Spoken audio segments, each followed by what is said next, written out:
अरे झुमका की पहिरन वाली हो, झुमका लैदा बालम। झुमका की पहिरन वाली हो, झुमका लैदा बालम। कहाँ का सोना, कहाँ का सोनारा, कहाँ का सोना, कहाँ का सोनारा, कहाँ की पहिरन वाली हो, झुमका लैदा बालम। कहाँ की पहिरन वाली हो, झुमका लैदा बालम।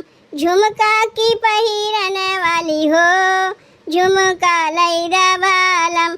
झुमका की पहिरन वाली हो, झुमका लैदा बालम। बॉम्बे के सोना, कलकत्ता के सोनारा, बॉम्बे के सोना, कलकत्ता के सोनारा, अवध की पहिरन वाली हो, झुमका लैदा बालम। अवध की पहिरन वाली हो, झुमका लैदा बालम। झुमका की पहिरन वाली हो, झुमका लैदा बालम। झुमका की पहिरन वाली हो, झुमका लैदा बालम। पहिनी ओढ़ी धन ठाढ़ी अंगनवा, पहिनी ओढ़ी धन ठाढ़ी अंगनवा, सोनरा मंगाए बनवाई हो, झुमका लैदा बालम। सोनरा मंगाए बनवाई हो, झुमका लैदा बालम।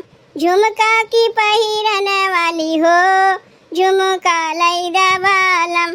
झुमका की पहिरन वाली हो, झुमका लैदा बालम। सास मेरी ले जा, ननद मेरी ले जा, सास मेरी ले जा, ननद मेरी ले जा, मैं तो बालम की प्यारी हो, झुमका लैदा बालम। मैं तो बालम की प्यारी हो, झुमका लैदा बालम। झुमका की पहिरन वाली हो, झुमका लैदा बालम।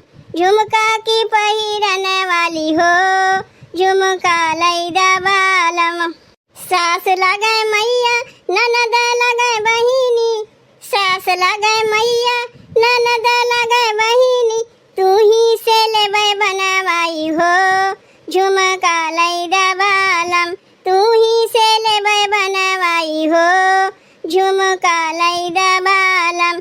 झुमका की पहिरन वाली हो, झुमका लैदा बालम। झुमका की पहिरन वाली हो, झुमका लैदा बालम। भैया बहनी गीतिया कैसन लाग? अगर अच्छा लाग हो तो वीडियो को लाइक और चैनलवा का सब्सक्राइब कर दियो।